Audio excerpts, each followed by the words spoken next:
साथियों, आज ये वीडियो मैं पंजाब से अपने ग्रैंडसन के, अपने पोते के घर से बना रहा हूँ, क्योंकि आज 6 दिसंबर बाबा साहब अम्बेडकर का महापरिनिर्वाण दिवस है।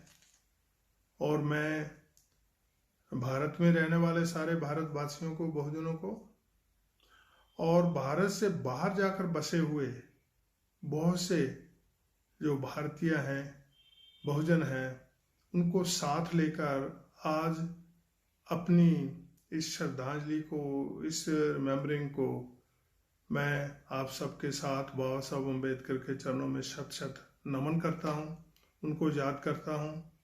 वैसे तो मैं बाबा साहब अम्बेडकर को ऐसी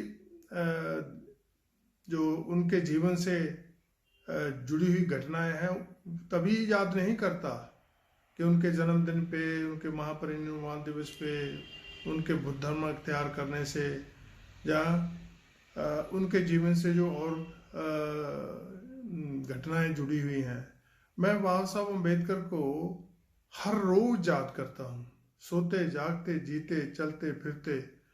क्यों कि ये जो सारी सुविधाएं आज मैं आनंद ले रहा हूँ, ये सारी बाबा साहब अम्बेडकर की बदौलत ही मुझे नसीब हुई हैं। मैं जब अपने माँ बाप, अपने दादा दादी, उनका जीवन देखता हूँ तो उनके जीवन में इतनी यातनाएं थी, पशुओं से भी ज़्यादा दुर्दशा उनकी थी। और सदियों से एजुकेशन का रास्ता बंद करके और हमें हथियार उठाने का रास्ता हमसे छीन कर, और इकट्ठे ना हो जाएं इसलिए छोटी छोटी जातियों में डिवाइड करके हमें, हमारे ऊपर जो यातनाएं लादी गई, और मेरे पुरखे सदियों से उसमें जीते जीते जीते जी इसके आदी हो गए, और कभी उन्होंने प्रोटेस्ट करने का सोचा भी नहीं। लेकिन वो क्या बात हुई कि बाबा साहब अम्बेडकर ने संविधान बनाया, और संविधान में हमें बहुत से अधिकार दिए, बहुत से अधिकार ने दिए, सारे अधिकार जो मानव को चाहिए हैं आगे बढ़ने के लिए, पढ़ने लिखने के लिए, अपना रास्ता तय करने के लिए। क्या उसको सुनना है, क्या उसको खाना है, क्या उसको पहनना है, क्या कहाँ उसको जाना है, किससे शादी करनी है, किससे नहीं, ये सारी जो जो वरदान है संविधान के, वो हमारे ऊपर आए। और इसी का ही एक हिस्सा है, अगर मैं इसमें ऐड कर दूं, कि जो लोग आज बाहर जाकर बसे हैं उनको बाबा साहब अम्बेडकर का संविधान जब लागू हुआ तो पहली बार बी द पीपल में ऐड किया गया कि हम भारत के लोग हैं। वरना तो हम भारत के सिटीजन भी नहीं थे, भारत के लोग भी नहीं थे। हमारा तो विदेशों में जाने का तो दूर की बात, अपने गांव के अंदर भी हमारे आने के ऊपर रिस्ट्रिक्शन लगी हुई होती थी। तो इन सब की डिटेल में ना जाते हुए मैं ये कहना चाहूँगा कि जो जब हम भारत के लोग बने और भारत के लोगों में, हमारी भारत के सिटीजन्स में हमारी दाखिली हुई, तो जाकर हमें भारत के सिटीजन बनाया गया। सिटीजन बनाने के बाद हमें भारत का पासपोर्ट मिला, उस पर वीजे लगे, और हम विदेशों में भी, जिन लोगों को सदियों तक अपने गांव के अंदर घुसने की इजाज़त नहीं थी, आज वो दुनिया के हर शहर में, हर स्टेट में, चाहे वो America, Canada, UK, Australia, New Zealand, you name it, जहाँ भी थोड़ा सा हमारे लोगों को लगता है कि जहाँ रहने से मेरे जीवन में उभार आ सकता है, निखार आ सकता है, तो वहाँ वहाँ जाकर बसे हुए हैं। लेकिन विडंबना इस बात की कई बार होती है कि वो लोग इस बात को समझते नहीं। जहाँ उनके अंदर जो प्रचार प्रसार किया गया वो इस कदर का है कि भाई आपको जो आज़ादी मिली है ये बाबा साहब अम्बेडकर के स्ट्रगल से नहीं मिली। आपकी आज़ादी तो आपके जो कास्ट के फिगर हेड हैं उनकी वजह से है, रैदास जी की वजह से है, कबीर जी की वजह से है, गुरु नानक जी की वजह से है, वाल्मीकि महाराज की वजह से है। मैं किसी की आलोचना करने के लिए मैं ये नहीं कह रहा, लेकिन ये सब प्रचार हमारे लोग बहुत देश में भी विदेश में भी छाती ठोक ठोक के करते हैं। लेकिन मैं जब ये सवाल खड़ा करता हूं कि ये लोग सारे पहले भी जहां थे, ये गुरु पीर संत महंत पीर फकीर, ये सारे जहां थे, और हमारे लोगों की जो दुर्दशा थी उसमें 1 इंच का टस से मस ये चेंज नहीं कर पाए। अगर चेंज आई तो केवल एंड केवल बाबा साहब अम्बेडकर की वजह से आई। इसीलिए मैं बाबा साहब अम्बेडकर को अपना मसीहा मानता हूं। मसीहा हम उसको कहते हैं जो आपको बिना मांगे ही और बिना कोई प्रार्थना किए ही, बिना कोई कंडीशन उठाए हुए भी हर चीज का वरदान दे दे जो एक इंसान को अपने जीवन में चाहिए। तो ऐसे थे हमारे बाबा साहब अम्बेडकर। इसलिए मैं बाबा साहब अम्बेडकर को अपना मसीहा मानता हूं।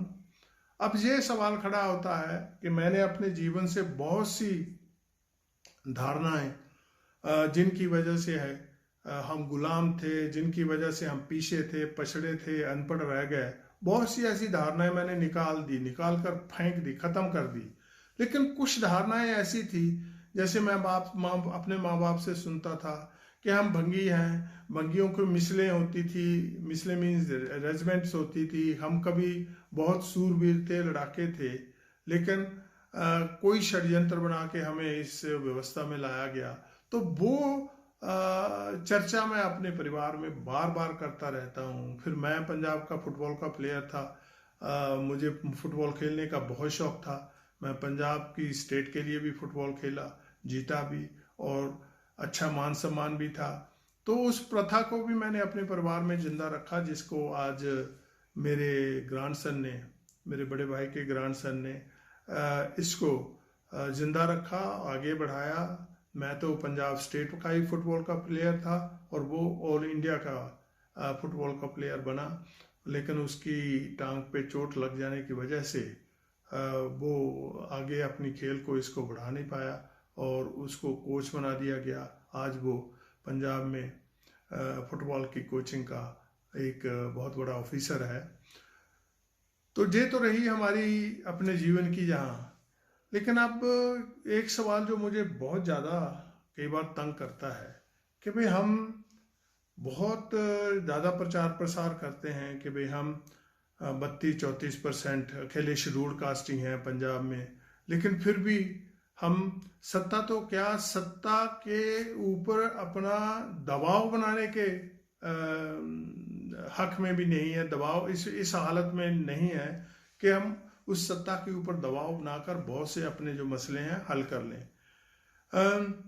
इसकी कई वजह हो सकती हैं। एक तो हमारी जो कास्ट की मानसिकता है वो सबसे बड़ी इसमें पार्ट प्ले करती है। हर कास्ट को यही लगा रहा हुआ है कि भाई मेरा नेता हो तो मेरी कास्ट का हो, मैं कहीं जाऊं फंक्शन हो तो मेरी कास्ट की हो। लेकिन बाबा साहब अम्बेडकर ने हमें बुद्ध धर्म इसलिए दिया था, जो मैं देख रहा हूँ, उससे 2 मसले हल होते हैं हमारे। एक तो जो कास्ट सिस्टम ने हमारे अंदर बिखराव पैदा कर दिया था, हमें तोड़ तोड़ कर छोटे छोटे गुठों में बांट दिया था, वो बाबा साहब अम्बेडकर का बुद्ध धर्म हम अगर इख्तियार कर ले तो वो हम उससे आज़ाद हो सकते थे। दूसरा है, जब हम आज़ाद होकर इकट्ठे होते और अपनी ताकत बनाते, तो उस ताकत के बलबूते पे जब जो अधिकार बाबा साहब अम्बेडकर ने हमें वोट का दिया, उसका इस्तेमाल करके हम अपनी सत्ता बना सकते थे। ऐसा मेरे लोग क्यों नहीं सोचते, ये बहुत लंबी चौड़ी डिस्कशन है, लेकिन मैं यही छोड़ता हूँ कि आज महापरिनिर्वाण दिवस के ऊपर पंजाब के लोग भी अगर ये संकल्प ले लें कि हमें बाबा साहब अम्बेडकर के रास्ते पे चलना है, बाबा साहब अम्बेडकर के दिए हुए धर्म पे चलना है। जैसे धर्म में, जहाँ धम्म में आकर, जैसे समुन्द्र में आकर बहुत सारी छोटी छोटी नदियाँ गंदी साफ सब मिलकर पवित्र हो जाती हैं, सब एक हो जाती हैं, कोई पहचान नहीं सकता कि कौन सा पानी कहाँ से आया हुआ है। इसी तरीके से जब हम बाबा साहब अम्बेडकर के दिए हुए इस बुद्ध धम्म में चले जाएंगे तो कोई पहचान नहीं सकेगा आज 10 साल 20 साल 30 साल के बाद कि ये कौन सी कास्ट से आया हुआ है, ये कौन से क्षेत्र से आया हुआ है। हम एक ही आइडेंटिटी से जाने जाएंगे, वो है कि हम बुद्धिस्ट हैं and that's the end of it.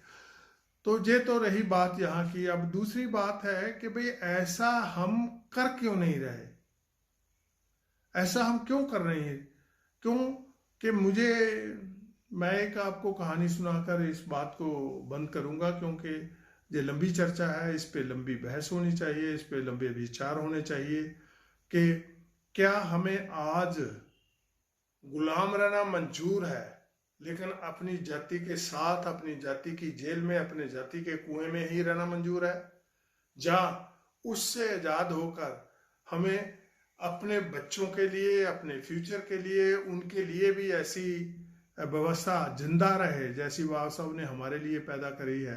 हमें थोड़ा इस पे विचार करके अपनी कास्ट की आइडेंटिटी के ऊपर भी थोड़ा विचार करना चाहिए। कास्ट के ऊपर जो हमने समाज बना रखे हैं, कास्ट के ऊपर जो हमने एक बहुत बड़ा ब्राह्मणों का हथियार बना रखा है, उसके ऊपर भी विचार करेंगे और उससे आज़ाद होने की भी कोशिश करेंगे।